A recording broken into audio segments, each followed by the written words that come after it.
the last 12 years, if you were looking to purchase the least expensive brand new car here in America, a Nissan Versa practically had your name all over it. This is a car that was extremely inexpensive to buy, inexpensive to own, and as a bonus, it had a gigantic backseat and trunk capacity, which was not typically the norm in the subcompact segment. So over the years, the Versa quickly became one of the best-selling subcompacts in the segment. However, as the segment continues to shrink, Nissan has decided to introduce an all-new Versa for the 2020 model year. And as you can see, it doesn't have any of the frumpy penalty box look of the previous generation model. So today, I'm in Nashville, Tennessee to drive the all-new third generation Versa. And the big question I want answered, in the shrinking subcompact segment, has Nissan really hit a home run with the all-new 2020 Versa? That's what we're here to find out.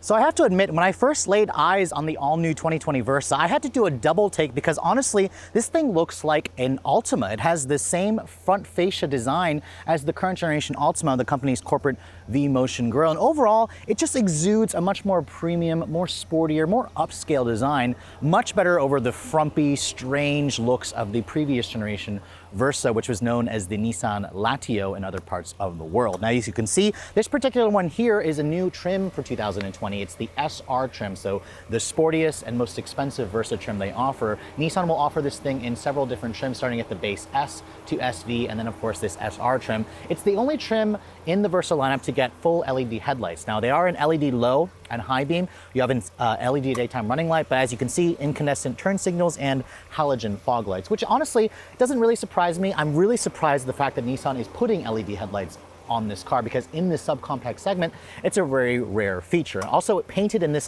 bright electric blue color with the black V-Motion grille with the kind of dark chrome finish, which is unique, by the way, to the SR trim. I think it actually looks really good. As you can see, the Nissan emblem there hides the radar sensor because the Nissan Safety Shield 360 is actually standard on this car. You're gonna get automatic emergency braking as standard equipment, rear cross-traffic alert braking as well, which is really an impressive feature. You couldn't even get that on the previous generation car. The same story goes when you look at the side profile of the new Versa. As you can see, Nissan made this new generation a little bit longer than the previous generation, and they also kind of stretched out the proportions. They made it about 1.6 inches longer, and they also made it 1.8 inches wider and about 2 inches lower overall. Because remember, the old one kind of looked a little too tall and too narrow, which is kind of the norm for the subcompact segment. So I like what Nissan has done with the overall profile because it, again, resembles a baby Altima. Now, my tester, being an SR trim, comes with these 17-inch wheels. Now, you couldn't even get 17s on the previous generation Versa. Nissan offers a choice between a 15, a 16, and the 17-inch wheels. They're wrapped in 205 50 series tires. So again, they look pretty good, especially with the 5-spoke kind of black finish with the electric blue exterior color. The side mirrors, as you can see on the SR, are painted black. They have an LED turn signal indicator, which is nice. No sunroof is available. Nissan doesn't offer a sunroof on this car. The suspension has also been tweaked. You still get a torsion beam, semi-independent twist beam at the back, and you also get rear drum brakes, which I usually want to gripe about, but in this segment, it's actually kind of the norm. Now, another thing you're going to notice, it's got that floating roof design here that we've seen on other vehicles, which is kind of the trend that it's going. But overall, I think Nissan did a really good job with the overall proportions. It just looks a lot more sleeker and a lot more premium now. At the rear, you can see the baby Altima looks are carried over on the new Versa. It's got taillights that practically look identical to the last 2019 Altima that I drove, although I am sad to say that these are all an incandescent design for the taillights, although the new Altima also kind of has the same issue. You can see this electric blue color looks fantastic with the integrated rear spoiler that you get on this SR trim. I'm surprised to see rear parking sensors. Typically, you don't find that on this segment of vehicle. And then over here, because this is the SR, it's got a sportier looking rear underbody diffuser with some faux carbon fiber accents. Again, I don't think it looks like it's trying too hard. I actually think the Nissan has done a very tasteful job with making the Versa look a lot more interesting versus the previous generation model. Now, the Versa has always had a pretty large trunk compared to the competition, and this year the trunk capacity actually grew a little bit. It's rated at 15 cubic feet of space, which honestly is more than what you're going to get in some mid-size cars, so Nissan did a really great job. It does have hinges that crush your cargo. The seats do fold down in a 60/40 manner, and if you guys are looking for the Versa hatchback, sorry, that was discontinued last year. It's only going to be offered in a sedan here in America. Okay, so the outside of the new Versa looks completely different, but let's hop into the interior and see all the changes that Nissan has made this year. First things first, here is the Nissan Intelligent Access key. As you can see, they're still using the same key fob. However, it does include remote start. If you're looking for the Intelligent Access key, you have to get this SR trim. All the other ones will have remote keyless entry, but not the actual smart key entry system. Now, as you approach the door handle of the Versa, you can see there's a button on the outside just touch that button here. That will lock and that will unlock the door for you. It doesn't have a sensor on the back of the handle like some of the competition. Now this SR trim, as you can see, looking at the interior, it has a really interesting looking pattern on the cloth. I do love the orange stitching that they give you on the dashboard, on the steering wheel, on the seats. It also has kind of this like orange fabric that's contrasting with the black interior. This interior color combination is the only thing you're gonna get on the SR trim, so I hope you like the black. You can see they did add a 6-way manual adjustable driver's seat, 4-way manual on the passenger side, no lumbar support, and the seats have also been reshaped. They actually do look nice. You can see there's also an armrest there, which is funny to say because most vehicles in the subcompact segment didn't even offer that. Now on the door panels, you can see there is some faux carbon fiber trim, a nice stitching padded area there for the armrest. Now getting inside, the interior of the new Versa, you can see it has a traditional sedan step in height.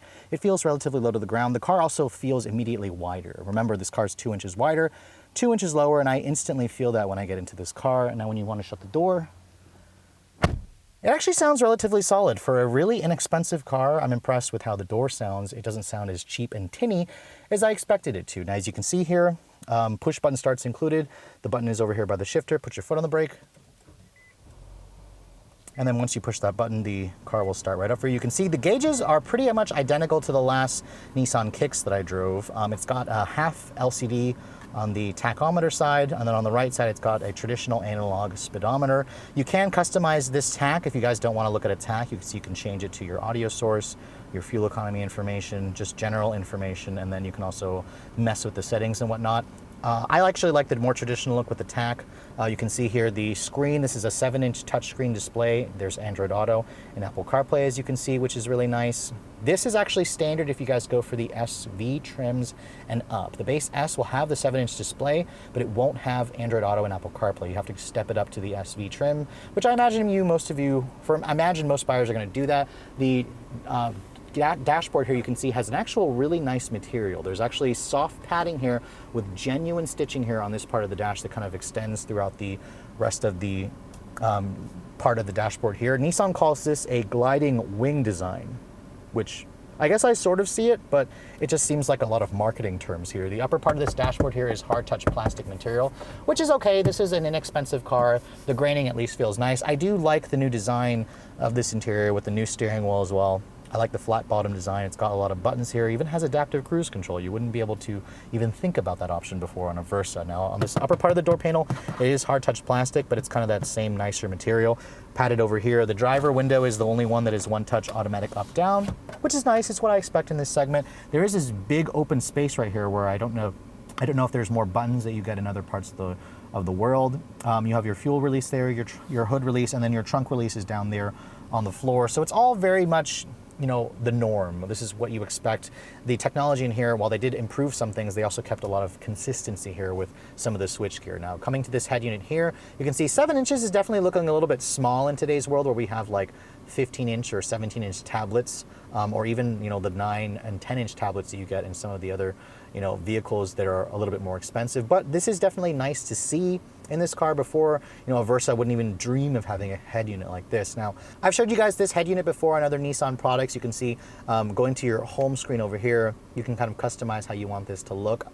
You can basically manage your connections for your phone. Audio's over there. CarPlay, again, is pretty easy to access over there.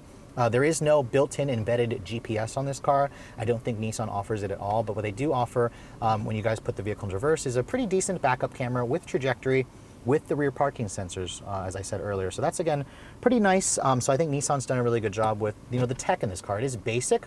It's a basic car, but it doesn't really feel basic anymore on the interior, which is definitely nice. I also like the big volume knob, the big tuning knob, all the well-labeled buttons. You can see there's dual zone climate control over here with 2-level heated seats. That's part of the convenience package, which is nice. You have a USB port over there, a little place to put your phone over here, and a little bit more storage. There is no wireless charger here, and then this controls the Xtronic CVT.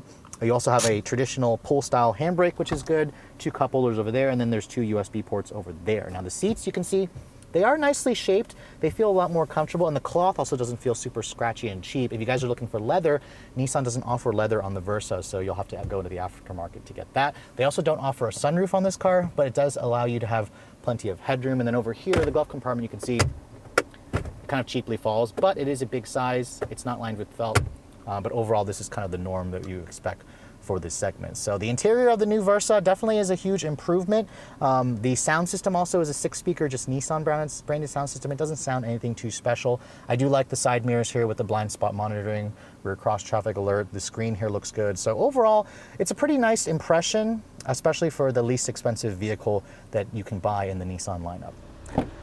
So one of the strengths of the previous generation Versas before this one has been the gigantic backseat, especially for this segment of vehicle. And as you can see for this all new generation, for the most part, that big back seat carries over. Although if you look at the actual numbers, the spec sheets, the old Versa offered 37 inches of legroom, which was actually more than what you got in the flagship Nissan Maxima. This new one is only rated at 31 inches of legroom, although I suspect that it's just using the new SAE measurements to kind of calculate the amount of legroom back here, because honestly, it's still very good, although sitting back here, I'm 5'7". I do feel that the previous generation had a little bit more space than this. I just had a little bit more legroom. Thankfully, the floor doesn't really have that big of a hump, although there is slightly one here. There actually are 2 USB ports for the back seats, or rear seat passengers here. No vents. You get one map pocket, and then of course there's no actual armrest that folds down. I think for this trim level, I think Nissan could have included an armrest, but overall the back seat is still very much at the top of the class.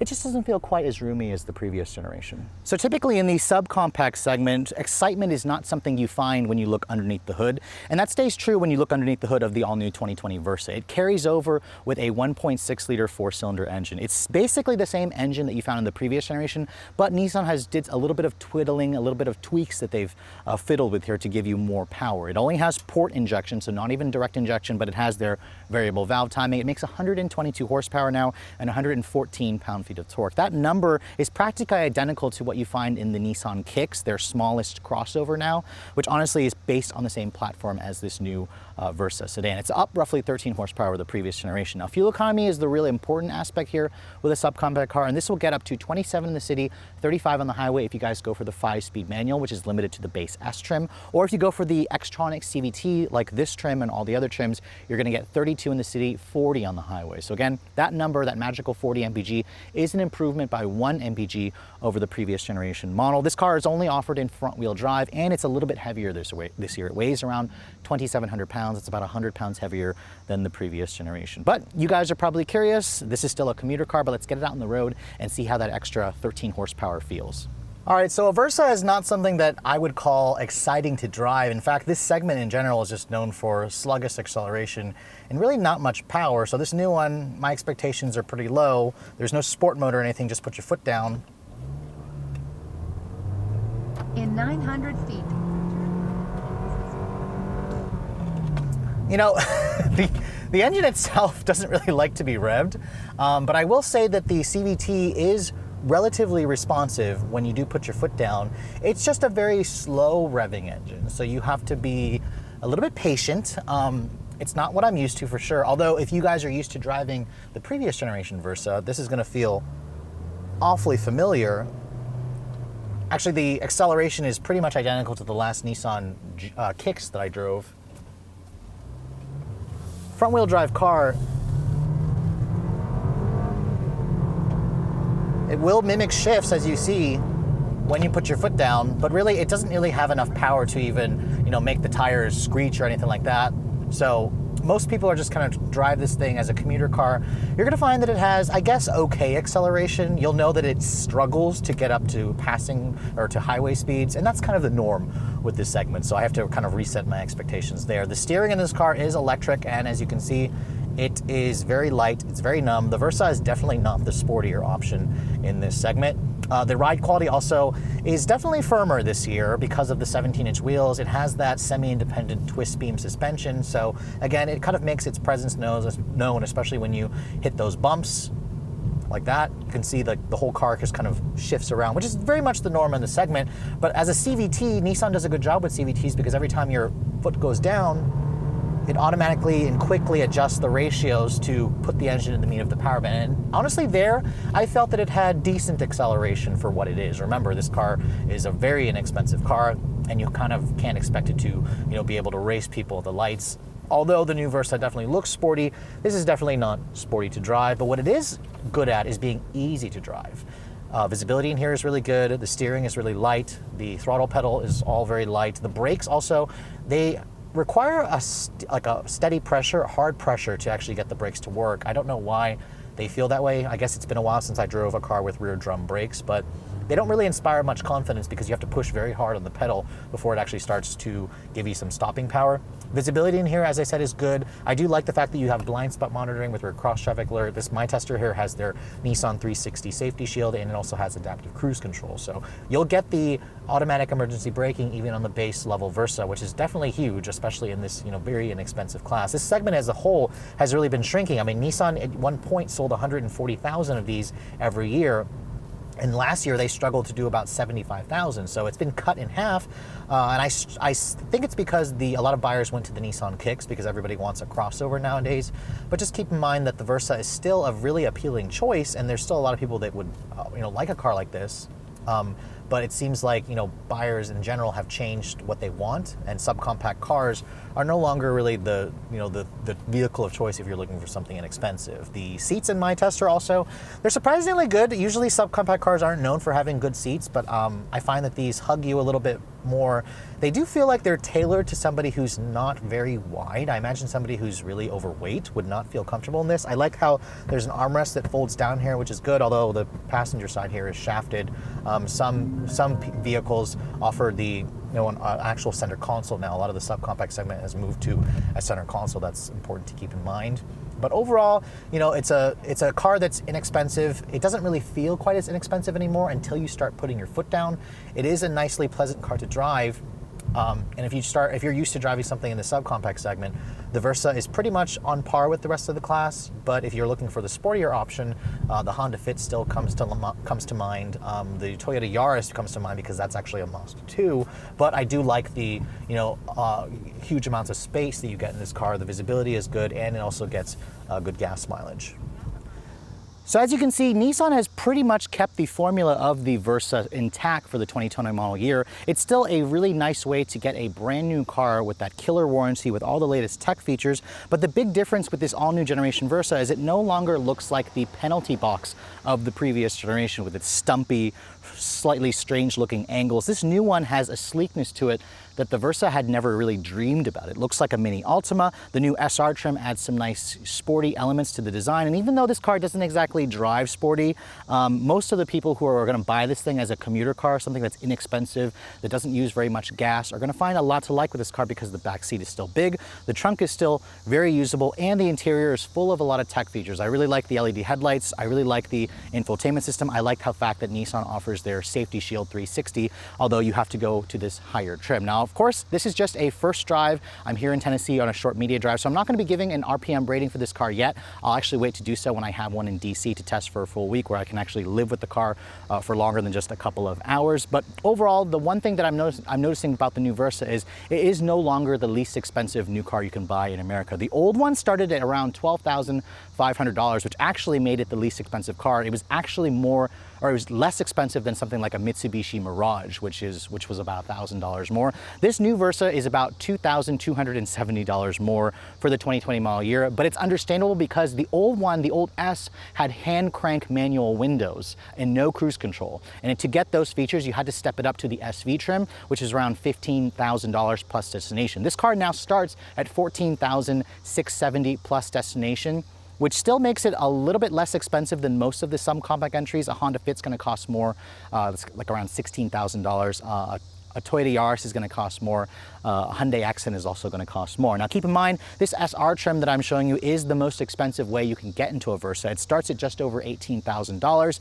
Add about $300 for the convenience package that My Tester has, which rolls in the heated seats and the adaptive cruise control, which is a nice feature. And all in, you're looking at around $19,800, including the destination charge. So that's right, we're at the point where you're going to spend almost $20,000 for a Versa, although I do think that Nissan has thrown in enough tech features and enough premium looks to justify the near $20,000 price. And again, if you guys don't care for all the tech that this car has, or all the looks, the sporty looks that this car has, you can get into a base S trim for under $15,000, which does make it a pretty enticing deal, especially if you guys are looking for an all-new or a brand new car. But I hope you guys have enjoyed my full overview on the 2020 Nissan Versa. If you're also looking to see the latest cars I'm testing, be sure to follow me on Instagram at redline_reviews, like us on Facebook, and as always, guys, please keep subscribing to the Redline Reviews YouTube channel for all the latest reviews. Thank you so much for watching. I'll catch you all in the next video.